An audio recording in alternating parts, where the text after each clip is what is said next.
महर्षि वाल्मीकि जी ने रामायण की रचना की है और इस रामायण के बाल कांड का हम अभी स्वाध्याय कर रहे हैं। बाल कांड में 28वां सर्ग पूरा हुआ है।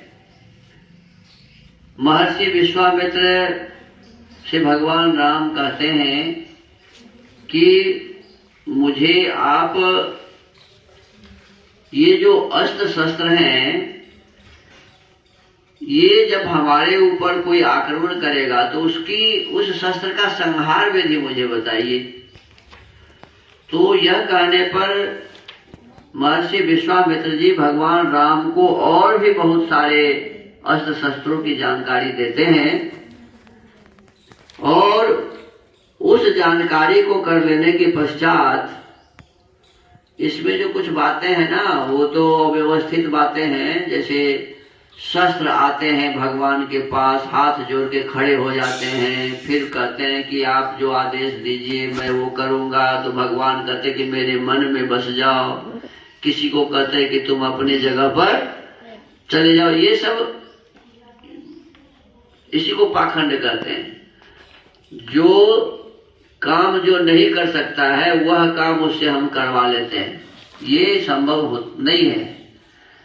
जैसे शस्त्र खड़ा नहीं हो सकता, हाथ उसको होता ही नहीं है जो हाथ जोड़ेगा, उसको मुंह होता ही नहीं जो बोलेगा। होता है क्या मुंह?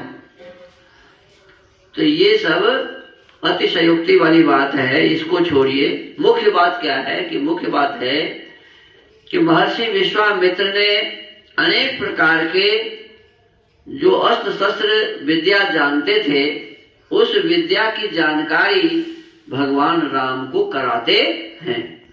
जब ताटका को वध करके आगे निकले तो रास्ते में फिर एक आश्रम आया। वो बहुत ही सुंदर था, रमणीय जगह दिख रहा था। तो भगवान राम पूछते हैं कि गुरुवर ये कौन सा स्थान है, किसका स्थान है, इसके बारे में मुझे बताइए। कहते भगवान मुझे सब कुछ बताइए, यह किसका आश्रम है? भगवान महामुने, जहां आपकी यज्ञ क्रिया हो रही है, जहां वे पापी दुराचारी ब्रह्म हत्यारे दुरात्मा राक्षस आपके यज्ञ में विघ्न डालने के लिए आया करते हैं, और जहां मुझे यज्ञ की रक्षा तथा राक्षसों के वध का कार्य करना है, उस आपके आश्रम का कौन सा देश है? जिस स्थान पर वे पहुंचे हुए हैं तो जो आश्रम देख रहे हैं कि बहुत ही मनोरम जगह है, तो पूछते हैं कि यह आश्रम किसका है और आपका जो स्थान है वो कौन सा है? तो अब इस पर महर्षि विश्वामित्र बताते हैं 29 सर्गः। अथ तस्या प्रमेयस्य वचनं परिपृच्छतः विश्वामित्रो महातेजा व्याख्यातुमुपचक्रमे। अपरिमित प्रभावशाली भगवान श्री राम का वचन सुनकर महातेजस्वी विश्वामित्र ने उनके प्रश्न का उत्तर देना आरंभ किया।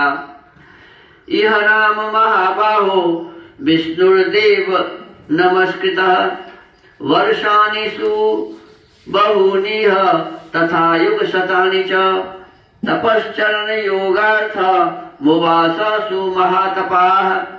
एष पूर्वाश्रमो राम वामनस्य महात्मनः।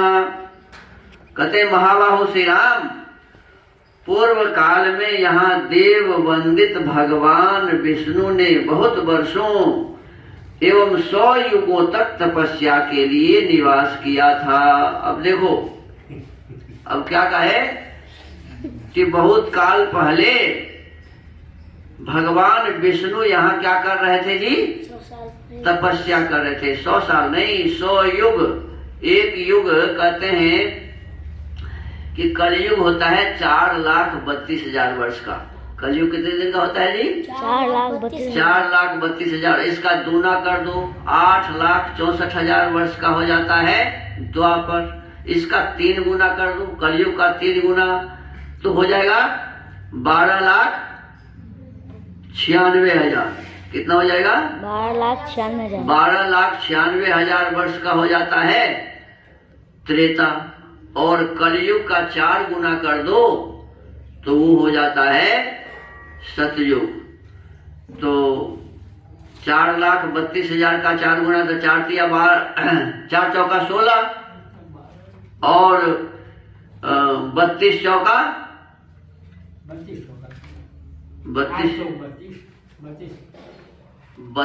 32 लाख वर्ष। तो माने कलयुग कितना होता है? 4,32,000 वर्ष,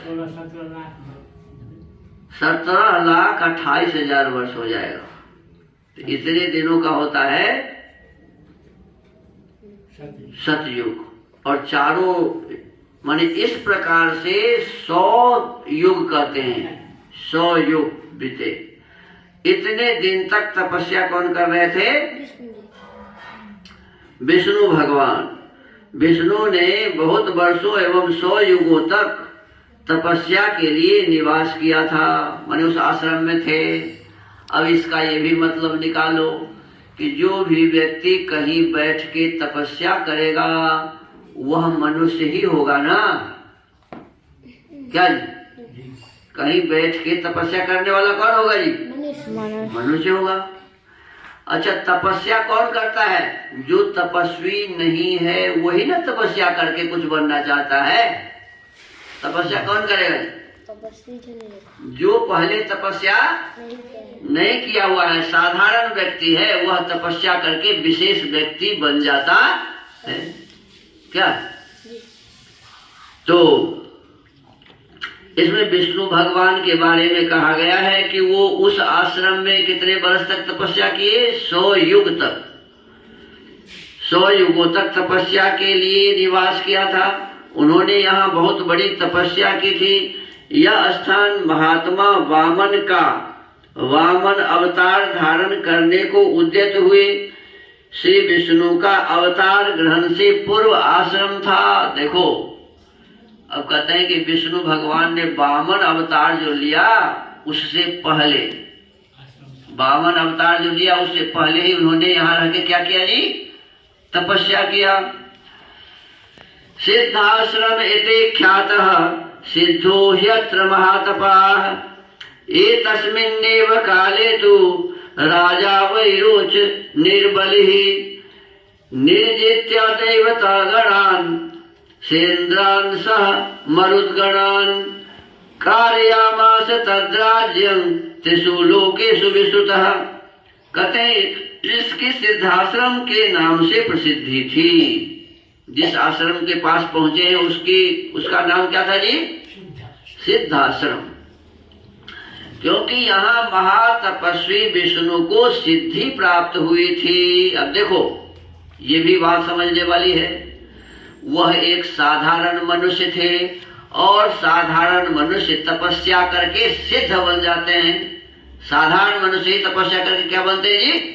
सिद्ध पुरुष बन जाते हैं। इसका मतलब पहले विष्णु जी सिद्ध पुरुष नहीं थे। उन्होंने तपस्या किया और तपस्या करके सिद्धि को प्राप्त किया।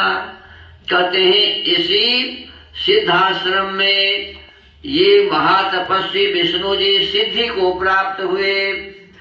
जब वे तपस्या करते थे उसी समय विरोचन कुमार राजा बलि ने इंद्र और मरुद गणों सहित समस्त देवताओं को पराजित करके उनका राज्य अपने अधिकार में कर लिया था।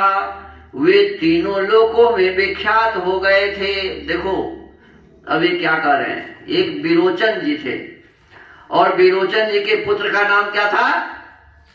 बलि। वो राजा बने और राजा बलि क्या किए तो इंद्र को भी हरा दिया लड़ाई करके। और जितने भी देवता थे, कहते हैं मरुद गणों सहित समस्त देवताओं को, जितने भी देवता थे सबको क्या कर दिया जी? हरा दिया लड़ाई करके। और जितने भी सबके राज्य थे सब छीन लिया और सभी राज्यों के राजा ये अकेले ही बन गए राजा बलि ने, ताकि उनका राज्य अपने अधिकार में कर लिया। जितने भी राजा थे सबको जीत लिया, उनका राज्य अपने अधिकार में कर लिया। और तीनों लोकों में प्रसिद्ध हो गया। अरे बलि राजा तो सब राजाओं को हरा दिया है, हो ही जाता है ना, ऐसा प्रसिद्धि तो हो ही जाती है। तो सारे जगह इनको लोग जानने लगे, किनको? राजा बलि को। यज्ञं चकार सुमहान सुरेंद्रो महाबलः बलेस्तु यजमानस्य देवाः साग्रे पुरोगमाः समागम्य स्वयं चैव विष्णुमुचुरिहाश्रमे। उन महाबली महान असुर राज ने एक यज्ञ का आयोजन किया। किसने यज्ञ का आयोजन किया? बलि ने। बलि को कहते हैं असुर। असुर का मतलब होता है राक्षस। इसका मतलब बलि क्या था जी? राक्षस। राक्षस था। तो बाप भी तो राक्षस ही रहा होगा। क्या नाम था? विरोचन। पिता का क्या नाम था? विरोचन। और विरोचन का बेटा बलि। अब बलि को असुर कहते हैं, लेकिन असुर काम क्या कर रहा है जी? देखो कितनी अच्छा काम है, यज्ञ कर रहा है। क्या कर रहा है? यज्ञ।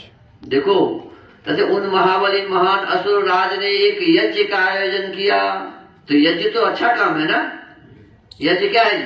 अच्छा काम। अच्छा काम। तो अच्छा काम करने वाला राक्षस कैसे हुआ? असुर कैसे हुआ?